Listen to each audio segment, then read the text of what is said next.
Hello दोस्तों, कैसे हैं आप सब। आशा करता हूँ आप सभी अच्छे होंगे। दोस्तों हम पढ़ रहे थे क्लास 10th का मैथ, जिसमें हमने चैप्टर नंबर 2 है वो पूरा खत्म कर लिया था।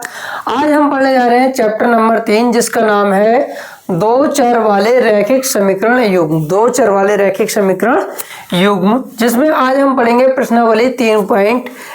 प्रश्नावली 3.1 जिसमें हमारा जो पहला क्वेश्चन है वो है निम्न रैखिक समीकरण युग्म को प्रतिस्थापन विधि से हल कीजिए। हमारे पास में देखिए दो समीकरण दी हुई है, एक x प्लस वाई बराबर 14 और दूसरी है x माइनस वाई बराबर 4। इन जो दो समीकरण हैं, इन समीकरणों को हमारे लिए प्रतिस्थापन विधि द्वारा हल करके हमारे लिए x और y के मान ज्ञात करना। तो चलिए दोस्तों हम पहला क्वेश्चन करते हैं। देखिए सबसे पहले हम क्या करेंगे, जो पहली वाली समीकरण उसे सबसे पहला नाम दीजिए समीकरण फर्स्ट और इसे समीकरण नंबर 2।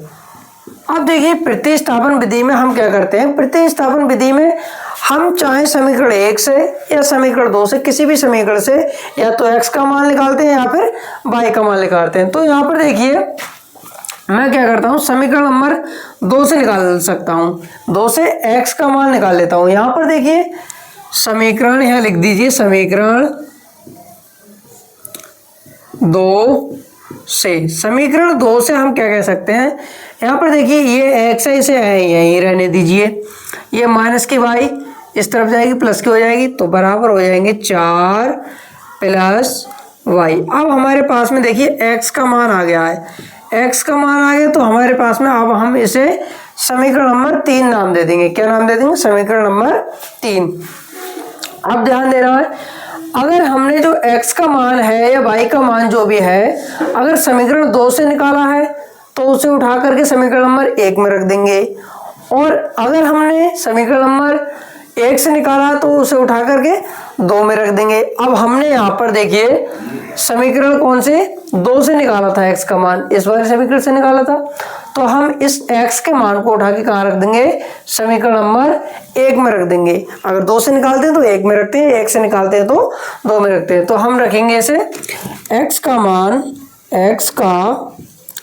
मान कहाँ रख देंगे, समीकरण नंबर 1 में, समीकरण 1 में रखने पर, समीकरण 1 में रखेंगे तो देखिए हमारे पास में समीकरण 1 है x प्लस वाई बराबर 14। तो x की जगह मैं क्या रख सकता हूँ, 4 प्लस वाई। देखिए x बराबर है 4 प्लस वाई की, तो यह रख सकता हूँ 4 प्लस वाई, और प्लस की y पहले से है तो प्लस की y बराबर में 14। अब यहाँ पर देखिए ब्रैकेट हटा दीजिए, 4 प्लस वाई और आगे प्लस y है, बराबर में कितने हो गए, 14। अब इसके बाद में आगे देखिए 4 को ऐसे ही रहने दीजिए, y और y कितने हो गए, 2y हो गए, और बराबर में यहाँ से कितने हो गए, 14। अब इसके बाद में आगे देखिए इधर ये 4 इधर प्लस के हैं, इधर को जाएंगे तो किसके हो जाएंगे, माइनस के हो जाएंगे। तो यहाँ पर ये 2y बराबर हो जाएंगे, 2y बराबर क्या हो जाएंगे, 14, और ये 4 इधर आकर किसके हो गए, माइनस के हो गए, माइनस के 4। ये इधर को आए तो किसके हो गए, माइनस के। अब यहाँ से देखिए जो 2y बराबर होगा वो क्या होगा, 14 में से 4 घटाए कितने बचे, 10 बचे। अब हमारे पास में ध्यान देना है, जो भी चीज़ गुणा में होती है वो कहाँ जाती है, बटे में जाती है। तो यहाँ पर जो 2 गुणा में है तो यानी कि जी कहाँ जाएंगे, 10 के बटे में चले जाएंगे, 2 1 कम 2 और 2 पंजे 10, यानी कि y का मान आया हमारे पास में कितना आया, 5। y का मान कितना आया, 5। अब ध्यान दीजिए जो y का मान आया है उसे हम किसी भी समीकरण में रख सकते हैं, समीकरण 1 में रख लो, 2 में रख लो या फिर 3 में रख लो, कोई सी भी समीकरण में रख लो, आपके लिए x का मान मिल जाएगा। तो हमारे पास में देखिए मैं इसे क्या रख देता हूँ, देखिए समीकरण नंबर अगर मैं 3 में रखूंगा तो मुझे डायरेक्ट x का मान मिल जाएगा, इसमें रखूंगा तब भी मिल जाएगा, यहाँ पर रखूंगा तब भी मिल जाएगा। तो मैं क्या करता हूँ, x जो हमारे पास में y का मान 5 आया है इसे समीकरण नंबर 3 में रख देता हूँ। तो मैं यहाँ रख देता हूँ y का मान समीकरण 3 में रखने पर, तो समीकरण 3 हमारे पास में x बराबर 4 प्लस के y, 4 प्लस के y। अब यहाँ पर देखिए x बराबर 4 तो अपनी जगह है, y की जगह मान लगा दीजिए। y का कितना मान है 5, तो x बराबर कितने हो गए 4 प्लस 5 यानी कि 9। अब हमारे पास में देखिए फाइनल x और y के मान आ चुके हैं। देखिए x का मान आया हमारे पास में 9 और y का मान आया हमारे पास में 5। तो दोस्तों हम जो भी समीकरण दिए उन्हें प्रतिस्थापन विधि द्वारा इस तरह से हल करते हैं। यानी कि हम सबसे पहले हमारा जो काम था वो क्या था, समीकरण 1 से या फिर 2 से x या किसी y का मान निकालना, उसके बाद में उसे समीकरण नंबर 3 दे देंगे। उसके बाद में जो हमारे पास में समीकरण 3 है, यदि हमने 1 से मान निकाला है तो 2 में रखेंगे समीकरण नंबर 2 में उठा के मान, अगर 2 से निकाला है तो समीकरण नंबर 1 में रखेंगे। तो हमने निकाला था 2 से, तो हमने क्या कर दिया समीकरण नंबर 1 में उठा कर रख दिया। उसके बाद में हमारे पास में y बराबर 5 आया, जिसे हम किसी भी समीकरण में हल रख करके हल कर सकते हैं। अब दोस्तों इसके बाद में है दूसरा क्वेश्चन, उसके लिए जरा हम लिखते हैं। देखिए दोस्तों हमारे पास में जो क्वेश्चन नंबर 2 है उसमें हमारे लिए दिया है, पहली समीकरण दी है s माइनस टी बराबर 3। कितने हैं s माइनस टी बराबर कितने हैं 3। तो और दूसरी जो दी है वो दी है s बटे 3 प्लस टी बटे 2 बराबर 6, यानी कि s बटे 3 प्लस टी बटे 2 बराबर 6। अब यहाँ पर देखिए इसे तो हम डायरेक्ट समीकरण नंबर 1 नाम दे सकते हैं। क्या नाम दे सकते हैं 1 नाम दे सकते हैं। लेकिन यहाँ पर ये जो समीकरण है वो अपने मानक रूप में नहीं है, मानक रूप में नहीं है, तो इसका मतलब पहले हम इसे इस वाले रूप में लेके आएंगे, उसके बाद में इसे समीकरण नंबर 2 नाम दे सकते हैं। तो इसे देखिए हम क्या कर सकते हैं, यहाँ से इसे आगे हल कर लीजिए। इसे आगे हल करेंगे तो सबसे पहले देखिए इन दोनों का राशि ले लीजिए, 3 और 2 का राशि कितना आएगा 6। अब उसके बाद में 3 दूनी 6, 2 बार जा रहे हैं तो 2 से ऊपर गुणा हो जाएगी, यानी कि ये हो जाएंगे 2s और प्लस है तो प्लस, यहाँ पर 2 3 6, 3 बार जा रहे हैं तो 3 से गुणा कर लीजिए, ये हो जाएंगे 3t और बराबर में कितने हैं 6। इसके बटे में 1 मान लीजिए। अब इस पूरे के इस एक से एक के साथ गुणा करेंगे तो ये हो जाएगा 2s और प्लस 3t बराबर, अब इसकी इस तरफ गुणा कर लीजिए, 6 6 कितने हो गए 36। अब इसे दोस्तों हम समीकरण नंबर 2 नाम दे सकते हैं। अब हमारे पास में समीकरण 1 आ गई, समीकरण 2 आ गई। अब हमारा जो अगला काम होता है वो क्या होता है, या तो समीकरण 1 से x या y का मान निकालें, या समीकरण नंबर 2 से x या y का मान निकालें। तो यहाँ पर देखिए मुझे समीकरण नंबर 1 से s का मान निकालना सरल पड़ रहा है, क्योंकि t को इस तरफ ले आएंगे डायरेक्ट मिल जाएगा हमारे लिए। तो मैं क्या करता हूँ समीकरण नंबर 1 से निकालता हूँ। समीकरण 1 से, समीकरण 1 से देखिए यहाँ पर s है तो s के लिए मैं ऐसे ही रहने देता हूँ, और इस t को मैं इस तरफ ले जाता हूँ, इस तरफ ले जाता हूँ। तो यहाँ पर देखिए बराबर के इधर 3 है, 3 अपनी जगह पर है, ये माइनस के t इस तरफ को आ जाएंगे तो किसके हो जाएंगे प्लस के t। अब इसे कह सकते हैं हम समीकरण नंबर 3, समीकरण नंबर 3 कह सकते हैं। अब यहाँ पर देखिए मैंने जो s का मान है वो कौन सी समीकरण नंबर 1 से निकाला है। अब 1 से निकाला है तो मैं कौन से समीकरण में मान रखूंगा, समीकरण नंबर 2 में। कौन से में, समीकरण नंबर 2 में। तो यहां से क्या लिख देंगे s का मान समीकरण 2 में रखने पर, 2 में रखने पर। अब इसे आगे देखिए, जब 2 में रखेंगे तो 2 कौन सी है हमारे पास में समीकरण, ये है, यानी कि 2 s की जगह क्या रख देता हूं मैं, यहाँ पर देखिए s की जगह रख देता हूँ 3 प्लस टी, पूरी की पूरी ब्रैकेट उठा के s की जगह रख दी। उसके बाद में है प्लस, उसके बाद में 3t और बराबर में 36। अब इसके बाद में देखिए आगे हल कीजिए तो अंदर गुणा करेंगे 2 3 6 और 2 की गुणा t में करेंगे तो प्लस के 2t और आगे 3t बराबर में 36। अब इसके बाद में इधर हल कर लेते हैं इसे। यहाँ पर देखिए 2t और 3t कितने हो गई 5t हो गई, 5t टी बराबर ये वाले 6 को मैं क्या करता हूँ, इस तरफ लेके चले जाता हूँ, इस तरफ। तो 6 को उस तरफ लेके जाएंगे, यानी कि 36 तो अपनी जगह पर है, और 6 को उस तरफ ले जाएंगे तो किसके हो जाएंगे, -6। अब यहाँ पर 5t बराबर 36 में से 6 घटाए कितने बचे, 30, और 5 1 कम 5 और 5 6 30, यानी कि t बराबर आया हमारे पास में 6। t बराबर कितना आया, 6। अब यहाँ पर देखिए t का मान हमारे पास में आ चुका है। अब हमारे लिए किसका चाहिए, s का मान चाहिए।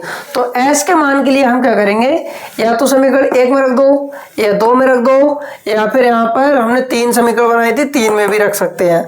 तो मैं क्या करता हूँ, जो t बराबर 6 निकाला है हमने, वो उसे समीकरण नंबर 3 में रख देता हूँ। तो यहाँ से लिख देता हूँ t का मान समीकरण 3 में रखने पर, समीकरण नंबर 3 में रखेंगे तो यहाँ पर देखिए समीकरण 3 है हमारे पास में, s बराबर 3 प्लस टी। अब इसमें t का मान रख दीजिए, s बराबर 3 प्लस t का मान आया 6, तो यहाँ पर 6, और ये हो गए s बराबर 6 और 3 कितने हो गए, 9। अब हमारे पास में दोस्तों s का भी मान आ चुका है और t का भी मान आ चुका है। ये हो गया प्रतिस्थापन विधि से हल। अब इसके बाद में तीसरा क्वेश्चन है, उसके लिए भी हम जरा लिख लेते हैं। इसके बाद में देखिए दोस्तों हमारे पास में तीसरा क्वेश्चन है 3x माइनस वाई बराबर में 3 और 9x माइनस 3y बराबर में 9। इसके लिए देखिए दोस्तों अब हम हल करते हैं। यहाँ पर देखिए इसे समीकरण नंबर 1 नाम दे लेते हैं और इसे समीकरण नंबर 2 नाम दे देते हैं। हमारा काम क्या होता है, समीकरण 1 से या तो x का मान निकालें या फिर हम y का मान निकालें। तो यहाँ पर मैं क्या करता हूँ, देखिए यहाँ से अगर मैं क्या करूँ, 3x को इस तरफ ले आऊँ तो हमारे पास में y का मान बहुत ही आसानी से मिल जाएगा। तो मैं क्या करता हूँ, समीकरण 1 से y का मान निकालता हूँ। यहाँ पर समीकरण 1 से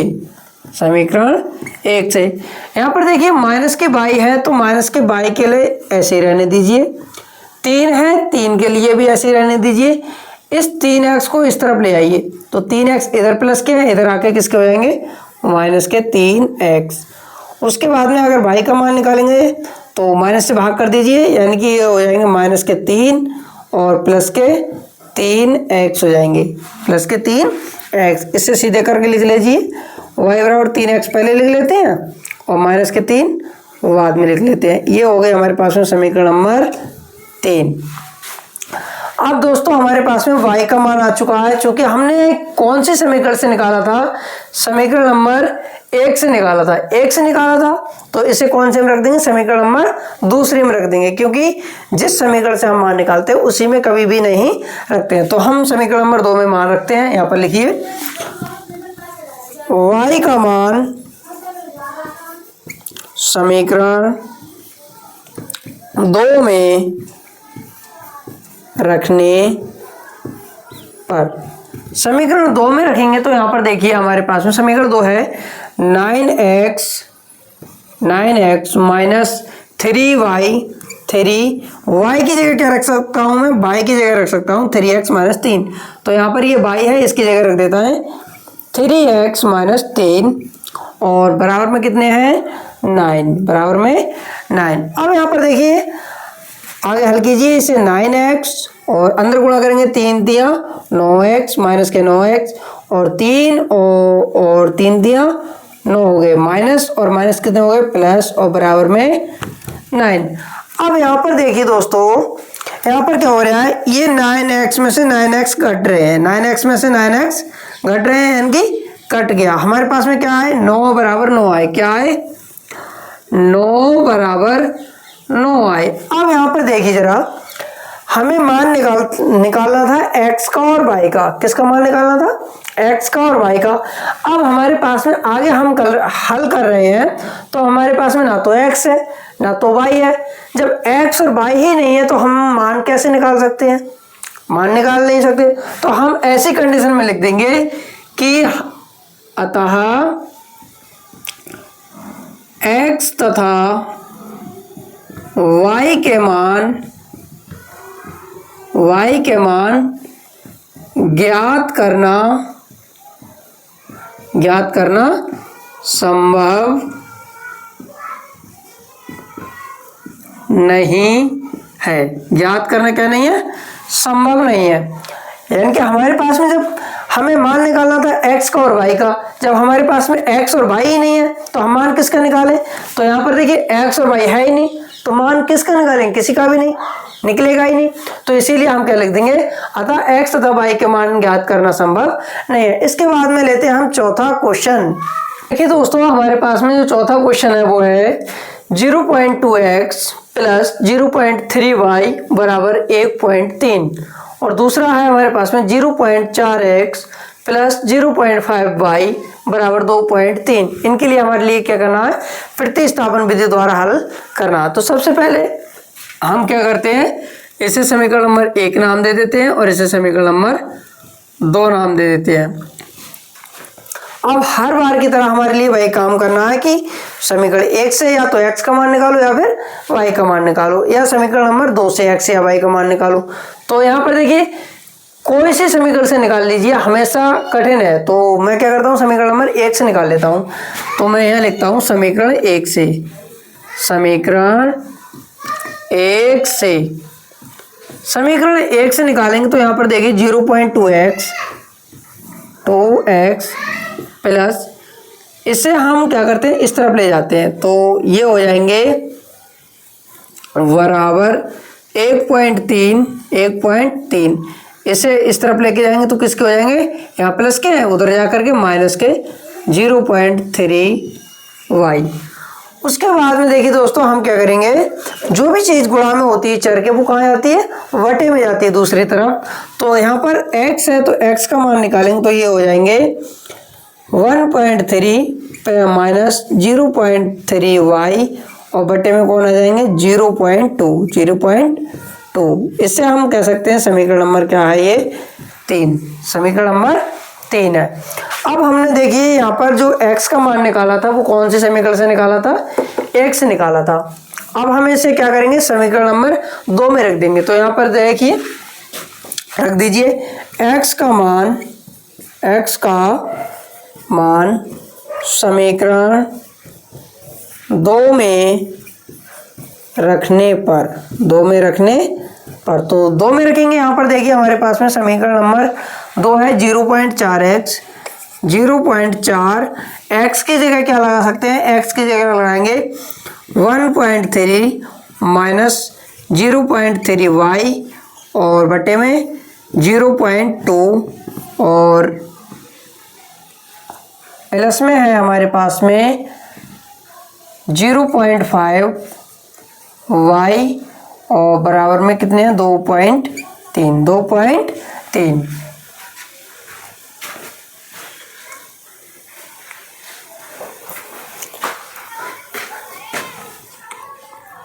इसके बाद में देखिए दोस्तों, हम क्या कर सकते हैं, यहाँ से 0.2 से हम भाग करेंगे तो इसमें कितने बार जाएंगे, 2 बार जाएंगे। देखिए अलग भाग करके देख लीजिए, 0.4 के लिए हम 0.2 से भाग करेंगे तो पॉइंट से पॉइंट खत्म, 2 एकम 2, 2 दूनी 4, कितने बार गए 2। तो यहाँ पर कितने हैं 2, यानी कि ये आए 2 गुणा 1.3 माइनस 0.3y और बराबर में प्लस 0.5y बराबर में 2.3। अब इसके आगे अंदर गुणा कर लीजिए। देखिए 2 की गुणा करेंगे तो ये हो जाएंगे 2.6, 13 दूनी 26 होते हैं, एक के बाद पॉइंट है माइनस, इसकी गुणा करेंगे तो ये हो जाएंगे 0.6y और ये है 0.5y बराबर में 2.3। अब आगे देखिए दोस्तों, आगे हल करते हैं इसे। आगे कैसे हल करेंगे इसे, यहाँ पर देखिए 2.6 है तो 2.6 और देखिए 0.6y है माइनस की और प्लस की कितनी है 0.5y। तो यानी कि ज़्यादा माइनस की तो ज़्यादा में से हम कम वाले को घटा देते हैं।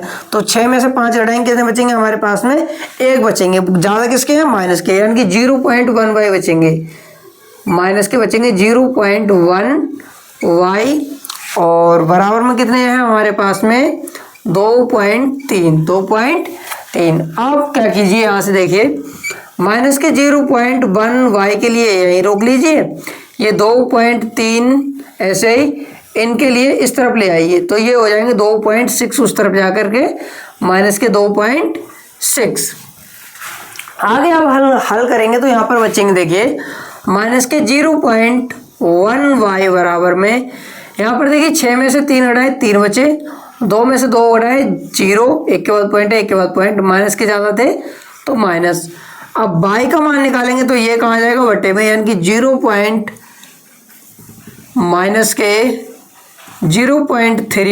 बटे में आ जाएंगे माइनस के 0.1। अब माइनस से माइनस खत्म, पॉइंट से पॉइंट खत्म, एक से भाग करेंगे 3, नीचे एक आया, नीचे एक लिखते नहीं है, यानी कि वाई का मान आया हमारे पास में 3। वाई का मान कितना आया, 3। अब दोस्तों हमारे पास में जो वाई का मान आ चुका है, इसे हम कहाँ रख देंगे, यहाँ पर देखिए, या तो यहाँ रख दीजिए या फिर इनमें से किसी में रख दीजिए। तो यहाँ पर देखिए हमारे पास में x का मान डायरेक्ट निकल आएगा, तो हम y का मान कहाँ रख देते हैं, समीकरण नंबर 3 में। तो यहाँ लिखिए y का मान समीकरण 3 में रखने पर, समीकरण 3 है हमारे पास में x बराबर 1.3 माइनस 0.3 बाई, तो बाई की जगह कितने रख देते हैं, 3, तो गुणा में आ जाएंगे 3, और बटे में कितने हैं हमारे पास में 0.2। अब इसे आगे हल कर लीजिए, तो ये आएगा हमारे पास में, देखिए 1.3 तो ऐसे ही, इसकी गुणा करेंगे तो 3 3 9, यानी कि ये हो जाएंगे 0.9, और बटे में 0.2। आगे और हल कीजिए, तो यहाँ से x बराबर मिलेगा हमारे पास में, देखिए 13 में से 9 घटाए तो कितने बचे, 4 बचे, यानी कि 0.4 बचेंगे, 0.4 बचेंगे, और नीचे 0.2 बचेंगे। अब देखिए 2 दूनी 4, पॉइंट से पॉइंट खत्म, यानी कि हमारे पास में जो x का मान आया वो कितना आया, x बराबर ऊपर कितने हैं 2, नीचे 1 लिखते नहीं है, तो नीचे आया 2 और ऊपर 2। हमारे पास में जो x का मान आया वो कितना आया है, 2। तो दोस्तों हमारा जो चौथा क्वेश्चन था वो भी कंप्लीट हो चुका है। इसके बाद में है 5वां क्वेश्चन, उसके लिए भी हम जरा लिखते हैं। देखिए दोस्तों हमारे पास में 5वां क्वेश्चन है √2x प्लस √3y बराबर में 0, और जो दूसरा समीकरण है वो है √3x माइनस √2y बराबर में 0। सबसे पहला काम हमारे पास में, इसे समीकरण नंबर 1 मान लेते हैं और इसे समीकरण नंबर 2 मान लेते हैं। अब यहाँ पर देखिए मैं क्या करता हूँ, यहाँ पर देखिए समीकरण नंबर 2 से आसान है, 2 से आसान है निकालना है, तो इससे भी आसान, लेकिन इससे अगर हम इस तरफ को लेके आएंगे तो ये प्लस का हो जाएगा, जो कि हमारे लिए बेटर है। तो हम क्या करेंगे, मैं समीकरण नंबर 2 से मान निकालता हूँ x का, तो यहाँ लिख देते हैं समीकरण 2 से, समीकरण 2 से, तो 2 से मान निकालेंगे तो यहाँ पर √3x है, इसे ऐसे ही रहने दीजिए, ये माइनस के इस तरफ को आके किसके हो जाएंगे, प्लस के, तो 0 0 से कोई मतलब नहीं, ये हो जाएंगे √2y हो जाएंगे। अब यहाँ पर देखिए हमारे पास में x का मान हमारे पास में अभी भी नहीं आया है, तो मैं क्या करता हूँ, ये √3 है, इन्हें इसके बटे में ले आता हूँ, तो यहाँ से x का मान यदि मैं निकालूंगा तो ये कितने हो जाएंगे, √2y बटे में √3, ये हो गए हमारे पास में समीकरण नंबर 3।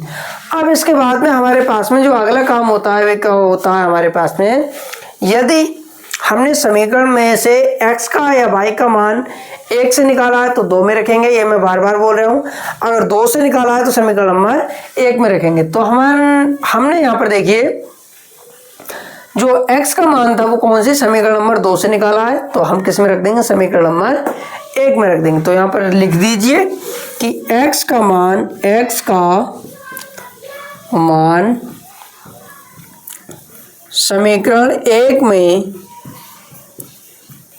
रखने पर समीकरण 1 में रखने पर, तो समीकरण 1 है हमारे पास में √2x, √2x, x की जगह मैं क्या रख देता हूँ, √2y बटे में √3, √2y बटे में √3, और यहाँ से प्लस में कितने हैं, √3y, और बराबर में है हमारे पास में 0। मैंने क्या किया, जो समीकरण नंबर 3 से जो x का मान है वो उठा के कहाँ रख दिया, समीकरण नंबर 1 में रख दिया। अब इसके बाद में हम क्या करते हैं, इसे आगे हल करते हैं। देखिए यहाँ पर √2 और √2 की गुणा करेंगे तो कितने हो जाएंगे, 2, और साथ में y, और बटे में कितने हैं, √3, और प्लस में कितने हैं, √3y बराबर में 0, √3y बराबर में 0। अब यहाँ से देखिए मैं क्या करता हूँ, इसे आगे हल कीजिए।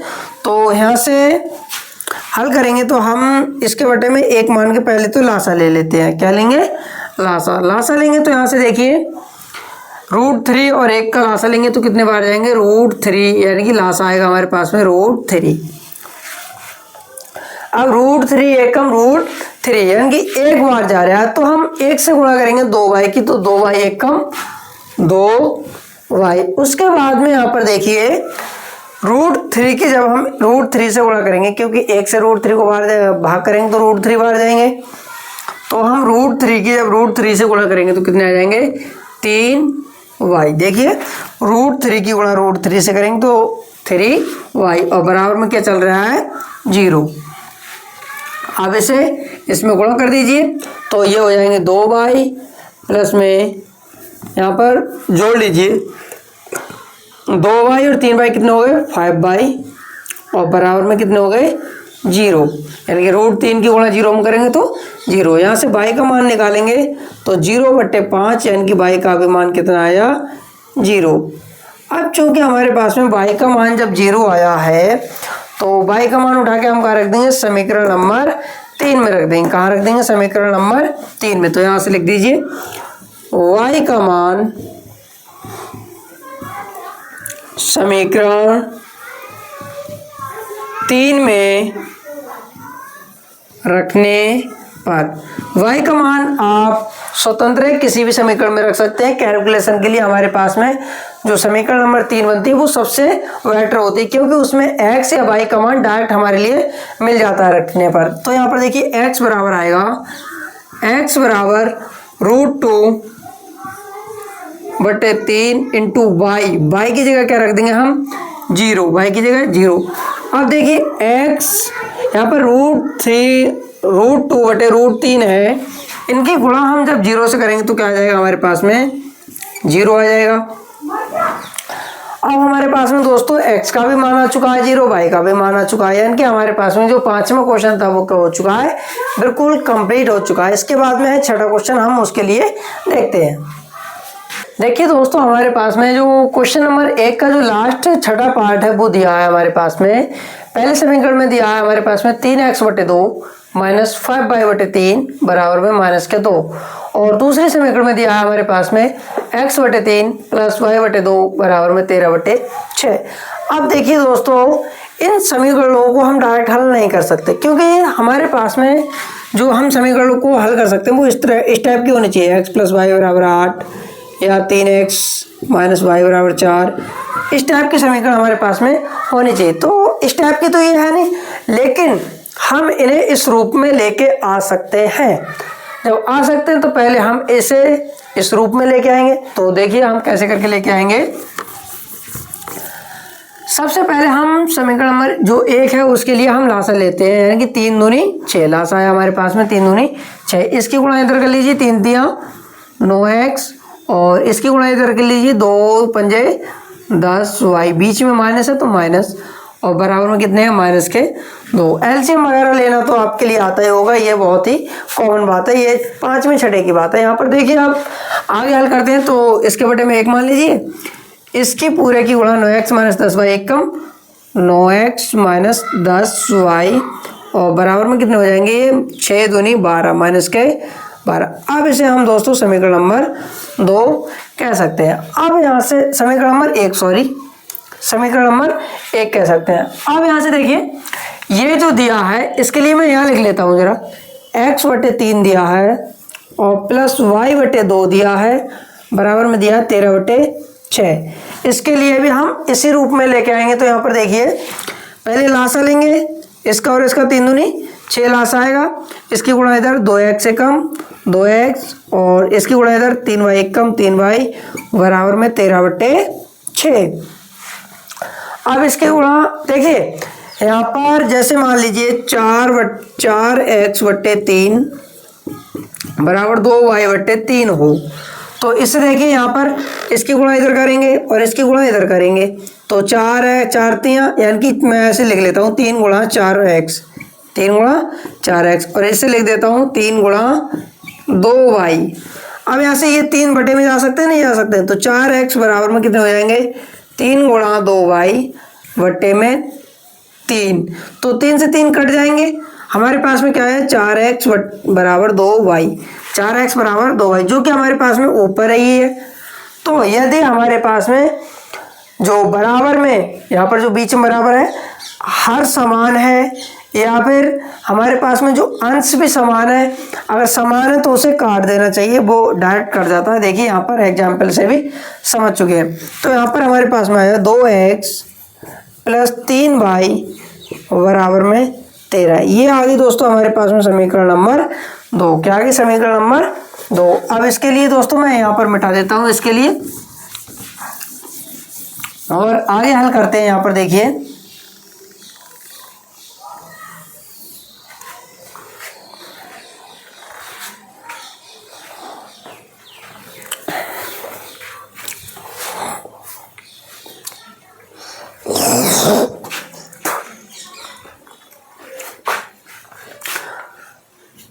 अब दोस्तों आगे हल करने के लिए हम क्या करेंगे, देखिए यहाँ पर जो समीकरण नंबर ये हमारे पास में ये बन गई, और समीकरण नंबर 2 हमारे पास में ये बन गई। अब हम क्या करते हैं समीकरण नंबर 1 से या फिर समीकरण नंबर 2 से हम x या y का मान निकाल लेते हैं। तो मैं यहाँ क्या करता हूँ, यहाँ पर देखिए 9 है 10 है 12 है, कैलकुलेशन ज़्यादा बड़ी हो जाएगी, तो मैं क्या करता हूँ यहाँ से मान निकाल लेता हूँ कि समीकरण नंबर 2 से। तो मैं ये लिख देता हूँ समीकरण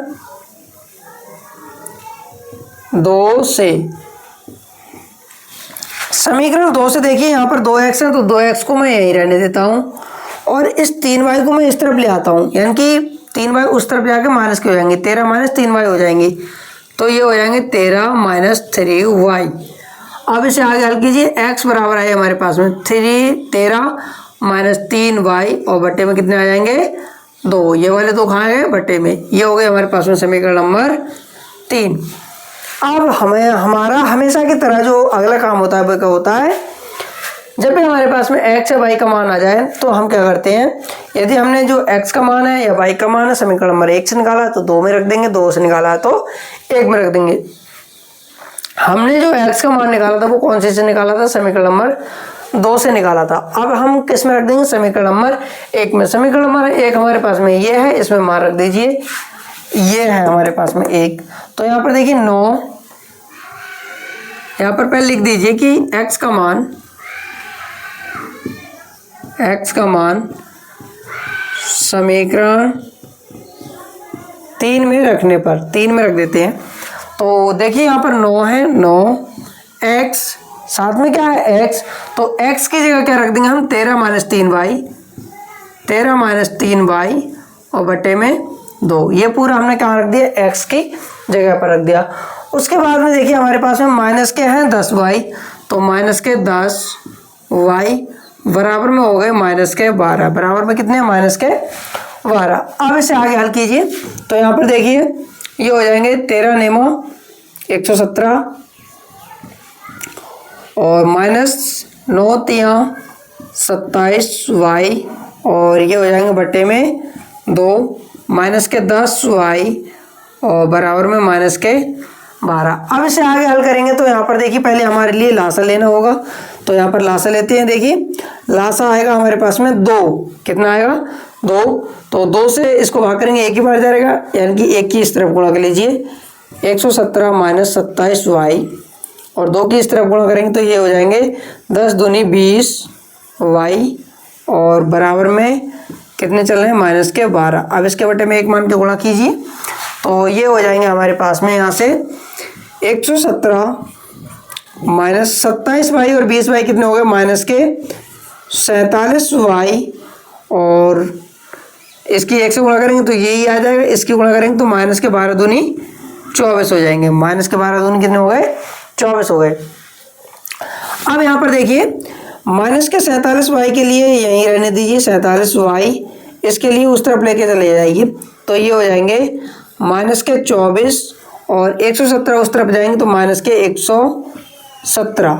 अब यहाँ से देखिए माइनस के 47y बराबर में ये कितने हो गए 7 4 11, और यहाँ से 1 और 2 3 और 1 हासिल के 4, और ये कितने हो गए 1 और ये माइनस। अब यहाँ से देखिए हमारे पास में अगर हम y का मान निकालेंगे तो हम क्या करेंगे, y बराबर आएगा हमारे पास में। अब आगे देखिए माइनस से तो माइनस कैंसिल हो जाएगा, या फिर ऐसे कीजिए कि माइनस के 141 है, इनके बटे में आ जाएंगे कौन माइनस के 47। माइनस से माइनस खत्म, 47 से कम 47 और 47 थी यहाँ 141, यानी कि y बराबर आया हमारे पास में 3। y बराबर कितना आया हमारे पास में 3 आया। अब देखिए दोस्तों हमारे पास में y का मान आ चुका है, तो y का मान आ चुका है तो हमेशा की तरह हम y का मान कहाँ रख देंगे, समीकरण नंबर 3 में रख देंगे। तो y का मान यहाँ से लिखिए कि y का मान समीकरण 3 में रखने पर तो समीकरण नंबर 3 हमारे पास में है ये, तो ये हो जाएगा x बराबर ब्रैकेट में 13 माइनस 3, y की जगह कितने रख देंगे हम 3, तो यहाँ पर 3 आ गए और बटे में कितने हैं 2। अब आगे हल कीजिए, x बराबर 13 माइनस 3 दिया 9 बटे 2, x बराबर है 13 में से 9 घटाए कितने बचे 4 और बटे में 2, 2 1 कम 2, 2 दूनी 4, यानी कि x का मान आया 2। x का मान कितना आया 2। अब हमारे पास में दोस्तों फाइनली x और y के मान दोनों आ चुके हैं। तो अब इसके बाद में दोस्तों हम लेते हैं दूसरा क्वेश्चन, क्योंकि हमने जो क्वेश्चन 1 है उसमें 6 पार्ट थे, हमने सभी हल कर लिए। अब हम लेते हैं क्वेश्चन नंबर 2। देखिए दोस्तों हमारे पास में जो क्वेश्चन नंबर 2 है वो दिया है कि 2x प्लस 3y बराबर 11 और 2x माइनस 4y बराबर माइनस 24 को हल कीजिए और इसमें m का वह मान ज्ञात कीजिए जिसके लिए y बराबर कितना है mx प्लस 3 हो। ये दोस्तों हमारे यूपी बोर्ड जो क्लास 10th है उसके लिए बहुत ज़्यादा इम्पोर्टेंट क्वेश्चन है, यानी कि ये वेरी मोस्ट इम्पोर्टेंट है क्वेश्चन है।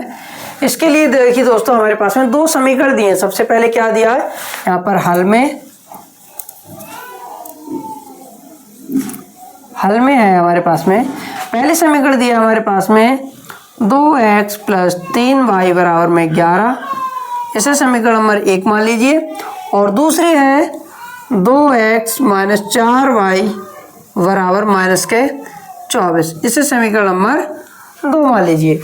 इसके बाद में दोस्तों हमारा जो अगला काम क्या होता था, इनके लिए सबसे पहले देखिए इस समीकरण से x और y के मान हमारे लिए मिल जाएंगे, और उसके लिए हम क्या रख देंगे y की जगह रख देंगे, x की जगह रख देंगे, दोनों के मान रख देंगे, जिससे हमें क्या मिल जाएगा m का मान मिल जाएगा। m का मान हमसे पूछ रहा, तो यहाँ पर देखिए हम क्या करते हैं, सबसे पहले समीकरण 1 से मैं क्या निकाल लेता हूँ x का मान निकाल लेता हूँ। तो यहाँ पर लिखता हूँ मैं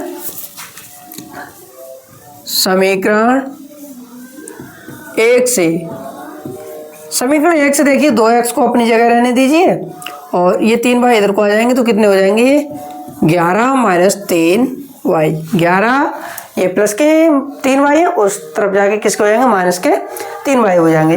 यहाँ पर देखिए 2x, यहाँ पर देखिए 2 को क्या करते हैं हम बटे में पहुँचा देते हैं, यानी कि x बराबर आएगा हमारे पास में 11 माइनस 3y बटे में कितने हो जाएंगे 2। ये हो गए हमारे पास में समीकरण नंबर 3। क्या हो गया हमारे पास में समीकरण नंबर 3।